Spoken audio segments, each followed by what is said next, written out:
Hello friends, welcome to my channel stocks and investment Tamil. இந்த வீடியோவில் anthem பயோசைன்ஸோட IPO ரிவ்யூவை பார்த்துருவோம். நீங்கள் இந்த சேனலோட முதல் வியூவராக இருந்தீங்கன்னா மறக்காமல் இந்த சேனலை சப்ஸ்கிரைப் பண்ணி உங்கள் ஆதரவை தெரிவிங்க. ஆல்ரெடி சப்ஸ்கிரைபராக இருந்தீங்கன்னா உங்கள் ஆதரவுக்கு மிக்க நன்றி. டிஸ்க்ளைமர் என்னன்னா, நாங்கள் சிபில் ரிஜிஸ்டர்ட் ஃபினான்ஷியல் அட்வைசர் கிடையாது. நீங்கள் இன்வெஸ்ட்மெண்ட் டிசிஷன் எடுக்கிறதுக்கு முன்னாடி ஒரு சிபில் ரிஜிஸ்டர்ட் ஃபினான்ஷியல் அட்வைசரை மறக்காமல் கன்சல்ட் பண்ணணும். இங்கே நாங்கள் ஒப்பீனியனை தெரிவிக்கிறோம். எஜுகேஷனல் பர்பஸுக்காக இன்வெஸ்ட்மெண்ட் அட்வைஸா எடுத்துக்க கூடாது. இந்த கம்பெனி வந்து பார்த்தீங்கன்னா சிடிஆர்எம்ஓ பிஸ்னஸ்ல வந்து இருக்காங்க. Contract research development and manufacturing பிஸ்னஸ்ல வந்து இருக்காங்க. ஒரு கம்பெனி வந்து ஒரு ஃபார்மா கம்பெனி ஒரு பொருளை வெளியே வந்து கொண்டு வரத்துக்கு மார்க்கெட் கொண்டு வரத்துக்கு முன்னாடி வந்து பார்த்தீங்கன்னா சில மாலிக்யூல்ஸ் ட்ரையல்ஸ் வந்து பண்ணுவாங்க, சில மாலிக்யூல்ஸை கண்டுபிடிப்பாங்க. ஸோ அந்த மாதிரி ஒரு கம்பெனியா வந்து இந்த கம்பெனி இருக்காங்க. 550 கஸ்டமர்ஸ் இந்த கம்பெனி கிட்ட இருக்காங்க. 44 கண்ட்ரீஸ்ல யூஎஸ், யூரோப் அண்ட் ஜப்பான்ல சொல்லிட்டு.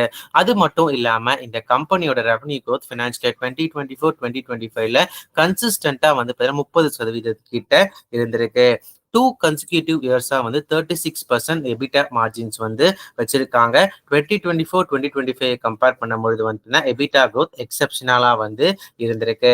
இந்த கம்பெனி வந்து பாத்தீங்கன்னா 2029 அந்த அடுத்த 4 வருஷத்துல வந்து பாத்தீங்கன்னா 13.5% சிஏஜிஆர்ல வந்து 21.4 பில்லியன் மார்க்கெட் வேல்யூல இருக்கிற கம்பெனியா இருக்கிறதுக்கு வாய்ப்பு இருக்குன்னு சொல்லி எஃப்என்எஸ் ரிப்போர்ட் சொல்லிட்டு அதுல ஒரு அரௌண்ட் ஒரு 1.5% மார்க்கெட் ஷேர் வந்து இதுல வச்சிருப்பாங்க அப்படின்னு சொல்லியும் கணக்கிடப்படுது. நிறைய customer base and strong global presence இருக்கிற கம்பெனியாகவும் வந்து இந்த கம்பெனி இருக்காங்க. பிளஸ் இந்த கம்பெனி வந்து பாத்தீங்கன்னா சில ஏரியால வந்து பாத்தீங்கன்னா பியோனியராகவும் இந்த கம்பெனி வந்து இருக்காங்க. லைக் ஸ்பெஷல் இன்கிரீடியன்ஸும் சரி, டெவலப்மெண்ட் மேனுஃபேக்சரிங்ஸ் இருந்தாலும் சரி. இந்த கம்பெனியோட ரிஸ்க் ஃபேக்டர்ஸ் என்னன்னு சொல்லி பார்த்துருவோம். ஸோ இந்த கம்பெனிக்கு வந்து பாத்தீங்கன்னா கஸ்டமர் கான்சன்ட்ரேஷன்ஸ் வந்து கொஞ்சம் அதிகமாகவே இருக்குங்க.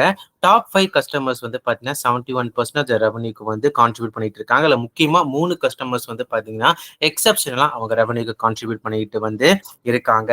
இன்வென்ட்ரி டேக்ஸாக இருந்தாலும் சரி, லாங் ஒர்க்கிங் கேபிட்டல் டேஸாலும் சரி கொஞ்சம் இன்க்ரீஸாக இருக்குங்க.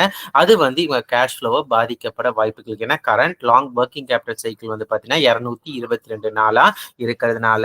அது மட்டும் இல்லாமல் ஃபினான்ஷியல் 2023ல இவங்க ரெவன்யூ வந்து டிப் ஆயிருக்கு. அதுக்கு காரணம் என்னன்னு சொல்லி நம்ம கொஞ்சம் யோசிச்சு பார்க்கும் பொழுது வந்து சில நேரம் வந்து பாத்தீங்கன்னா இந்த phase 3 மாலிகுல் ட்ரையல் வந்து ஃபெயில் ஆனாலோ, அதுக்கப்புறம் வந்து பாத்தீங்கன்னா எனி அப்ரூவல் கிடைக்காமல் போனாலோ அதுக்காக இவங்க பண்ண செலவினம் வந்து பாதிக்கப்பட்டு இவங்க ரெவன்யூ மார்ஜின்ஸ் பாதிக்கப்பட வாய்ப்புகள் வந்து இருக்குங்க. பிளஸ் இந்த கம்பெனியோட ஒன் ஆஃப் த ப்ரொமோட்டர்ஸ் யாருன்னு சொல்லி பாத்தீங்கன்னா டேவோஸ் ஃபார்மா. ஸோ அவங்கள நம்பிதான் வந்து இவங்க யூஎஸ் பிசினஸ் மார்க்கெட் வந்து இருக்கு. அரௌண்ட் 15% ஆஃப் த ரெவன்யூ வந்து பாத்தீங்கன்னா அவங்க வந்து எப்படி இவங்களுக்கு வந்து ஆர்டர்ஸ் கொடுக்குறாங்களோ அதை பொறுத்து வந்து இருக்குங்க. பிளஸ் இந்த கம்பெனியோட ரெவன்யூ வந்து பார்த்தீங்கன்னா ரெகுலேட்டட் மார்க்கெட்டான யூஎஸ் அண்ட் யூரோப்ல வந்து இருக்கு. அங்க எங்கேயாச்சும் பிரைஸ் எரோஷன்ஸ் ஆலோ இல்ல ஜியோ பொலிட்டிக்கல் டென்ஷன்ஸ் வந்து நடந்தாலும் இந்த கம்பெனியோட டாப் லைன் பாதிக்கப்பட வாய்ப்புகள் வந்து இருக்கு. இப்போ இந்த கம்பெனியோட வேல்யூவேஷன்ஸ் பார்த்துருவோம். ஸோ இந்த கம்பெனி கேட்கிற வேல்யூவேஷன்ஸ் எவ்வளவு இருக்குன்னா 71 டைம்ஸ் ஏர்னிங்ஸ் வந்து கேட்கறாங்க based on EPS of 8. So இந்த கம்பெனிக்கு வந்து கிரே மார்க்கெட் ப்ரீமியம் நல்லாவே இருக்குங்க. அரௌண்ட் 18% அளவுக்கு கிரே மார்க்கெட் ப்ரீமியம் கடது. ஒரு ₹100 ஒரு ஷேருக்கு வந்து பாத்தீங்கன்னா லிஸ்டிங் ஐஸ் தரத்துக்கு வாய்ப்பு இருக்குன்னு சொல்லி எதிர்பார்க்கப்படுது.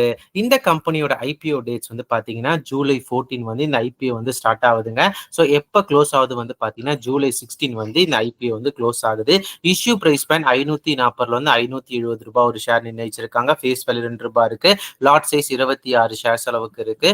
ஸோ இதுல ஆஃபர் ஃபார் சேல் அளவு இருக்குங்க, ஒரு 5.96 crore ஷேர்ஸ். முக்கியமா வந்து பாத்தீங்கன்னா இந்த கம்பெனி 3395 கோடி வந்து ரைஸ் பண்றாங்க. எம்ப்ளாயி டிஸ்கவுண்ட் வந்து ₹50 பெர் ஷேருக்கு வந்து இருக்குங்க. இப்போ இந்த கம்பெனியோட கன்க்ளூஷன் பார்த்துருவோம். ஸோ ஓவராலா இந்த கம்பெனி வந்து பாத்தீங்கன்னா நல்ல ரெவன்யூ க்ரோத் வச்சிருக்காங்க. ஸோ 2023-2025 காலகட்டத்தில் ஒரு 30% ஆல்மோஸ்ட் அளவுக்கு சிஏஜிஆர்ல உயர்ந்திருக்காங்க. ரிட்டர்ன் ஈக்விட்டி வந்து 20% அளவுக்கு வந்து வச்சிருக்காங்க. லோ டெப்ட் பெர் ஈக்விட்டி ரேஷியோவா வந்து 0.05 அளவுக்கு வந்து இருந்திருக்காங்க. பிளஸ் இந்த கம்பெனி ரெவன்யூ பிரைஸ் வந்து இவங்க பிஎஸ் பீட் பண்ணலாலும் கேபிட்டல் எஃபிஷியன்சி வைஸ் அதுக்கப்புறம் ப்ராஃபிட்டபிலிட்டி வைஸ் வந்து பாத்தீங்கன்னா இந்த இந்தியன் சிஆர்டிஎம்ஓ பிசினஸ்ல இருக்கிற கம்பெனிஸான சின்ஜின் இன்டர்நேஷனல், டிவிஸ் லேபை வந்து இந்த கம்பெனி இது பண்ணியிருக்காங்க. ஆனா இந்த கம்பெனிக்கு பார்க்குற நெகட்டிவ் ஃபேக்டர்ஸ் என்னன்னு சொல்லி பார்த்தீங்கன்னா, இந்த தாவாஸ் ஃபார்மா இருக்கிற டிபெண்டன்சியா இருந்தாலும் சரி, அது மட்டும் இல்லாம இவங்க கேட்கிற வேல்யூவேஷன்ஸ் வந்து 71 டைம்ஸ் வேல்யூவேஷன்ஸ் கேட்கறாங்க. இது இவங்க பியர்ஸை கம்பேர் பண்ணும்போது இவங்க பியர்ஸ் ஆல்மோஸ்ட் 50 to 94 டைம்ஸ் earningsல இருக்காங்க. அதுக்கு இன்லைனா வந்து இருக்கு.